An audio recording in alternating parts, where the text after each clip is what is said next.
Good evening. This is All India Radio, Kohima. I'm Jonas Yantan with Evening News.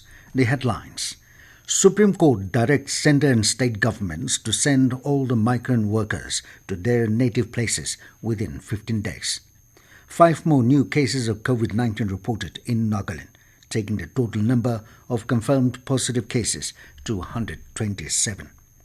Principal Director of Health and Family Welfare calls for end to stigmatization of health workers for the benefit of all. And Nagaland University says second and fourth semester examination for the current academic session will not be conducted. Supreme Court today directed the centre and state governments to send all the migrant workers to their native places within 15 days and formulate employment schemes after conducting the skill mapping to rehabilitate them. A bench of Justices Ashok Bhushan, Sanjay Kishan Kaul and M.R. Shah also directed the centre to provide additional trains within 24 hours to states making the demand for sending the migrant workers back to their native places. The top court also directed authorities to consider withdrawing all cases against migrant workers for alleged violation of lockdown norms under the Disaster Management Act. The bench also directed the authorities to identify and register migrant workers who want to go back to their native places and conclude the exercise, including their transportation, within 15 days from today. 5 more new cases of COVID-19 positive have been reported in Nagaland, taking the total number of confirmed positive cases to 127, out of which 119 are active cases and 8 patients have recovered. Health Minister S. Pangyapom, in a tweet this morning, stated that out of the 333 samples tested, 5 new cases of COVID-19 positive have been reported. He added that 4 patients are tested positive from Dimapur Quarantine Centre and 1 from Kohima Quarantine Centre. Health and Family Welfare Ministry said 9,987 new cases of COVID-19 have been reported in the last 24 hours, taking the total number of cases to 266,598 in the country. This is the highest spike in new cases in one day since the outbreak of the pandemic in India. During the last 24 hours, 266 deaths have been registered, taking the nationwide toll to 7,466. The case fatality rate is 2.80% in the country. Meanwhile, the recovery rate of COVID-19 is 48.46% in the country, and the total number of recovered people from coronavirus reached 1,29,215. During the last 24 hours, 4,785 people have been cured. Principal Director of Health and Family Welfare, Dr. Vizola Sokre, said that misconception of COVID-19 virus has created panic reaction, which has ultimately led to stigma and discrimination, particularly to health workers. Addressing media persons at Kohima today, Dr. Sokre said stigmatization of health workers needs to be addressed very strongly, as there will come a time when they may not be able to work at all. He said there are some reports of villages not allowing health workers taking care of the COVID patients to go back to their respective homes. Dr. Sokre said, without knowing the reality, if frontline workers are discriminated, then the whole issue of fighting against the virus will not be achieved. Saying that the virus is going to stay with us for a longer period, he urged the people to know the importance of prevention rather than intimating or taking law in own hands. Dr. Sokre said lockdown has done many good things, however it has given a wrong message to the public, creating fear psychosis. He said the only important thing for us to do is to follow personal hygiene etiquettes and maintaining social distancing. Saying that the disease is preventable, Dr. Sokre insisted for social responsibility to prevent coronavirus. This news comes to you from All India Radio, Kohima. Nagaland University NU has informed all affiliated colleges under NU that a second and fourth semester examination for the academic session 2020 shall not be conducted due to COVID-19 pandemic. In a notification, Controller of Examination NU, Dr.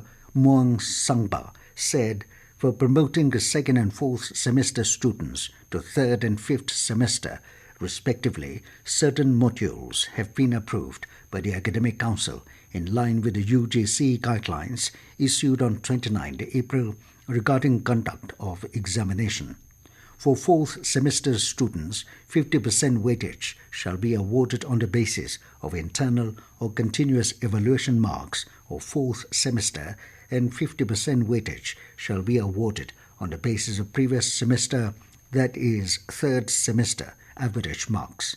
In case any student having backlog in previous semester, that is, third semester, the weightage of 50% shall be considered from first semester average marks, while for second semester students, 50% weightage shall be awarded on the basis of internal or continuous evaluation marks of second semester, and 50% weightage shall be awarded on the basis of previous semester, that is, first semester average marks.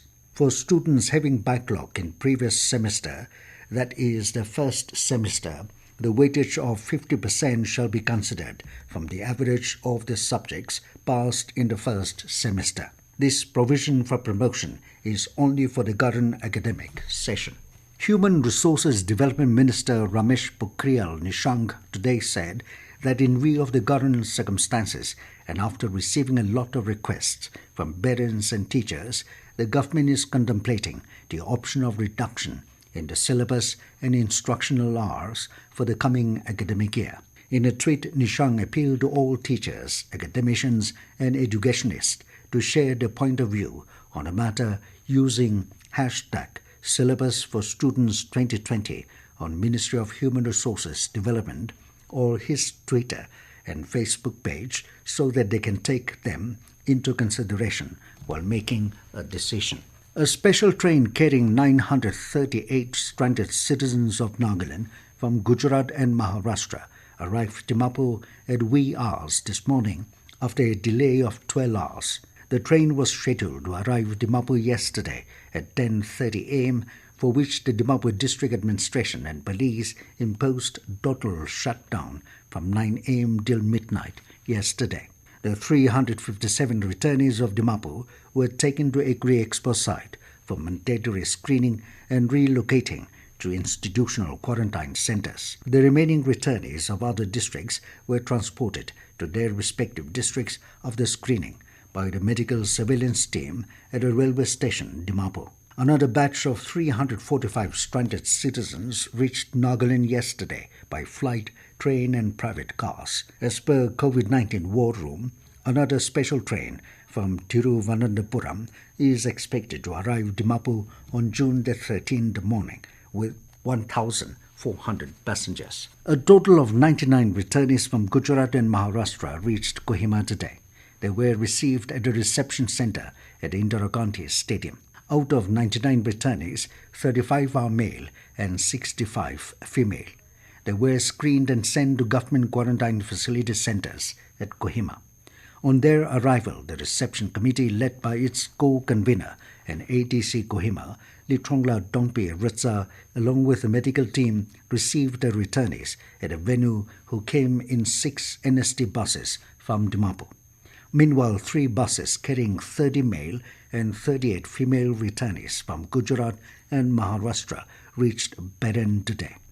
On their arrival, the returnees were screened, after which they were shifted to quarantine center arranged at Beren new site. Principal Director Nagaland School Education, Shanavas C., in a notification has informed all concerned that the Class 11 admissions for both online and offline mode at all government higher secondary schools in the state will commence from 15th of this month instead of 10th due to technical reasons. Shanavas further informed that the admission process will be conducted from 15th of this month to 4th July. And now to the news, here are the main points again. Supreme Court directs centre and state governments to send all the migrant workers to their native places within 15 days. 5 more new cases of COVID-19 reported in Nagaland, taking the total number of confirmed positive cases to 127. Principal Director of Health and Family Welfare, calls for an end to stigmatization of health workers for the benefit of all. And Nagaland University says second and fourth semester examination for the current academic session will not be conducted. That is all we have in this evening news bulletin. Good night.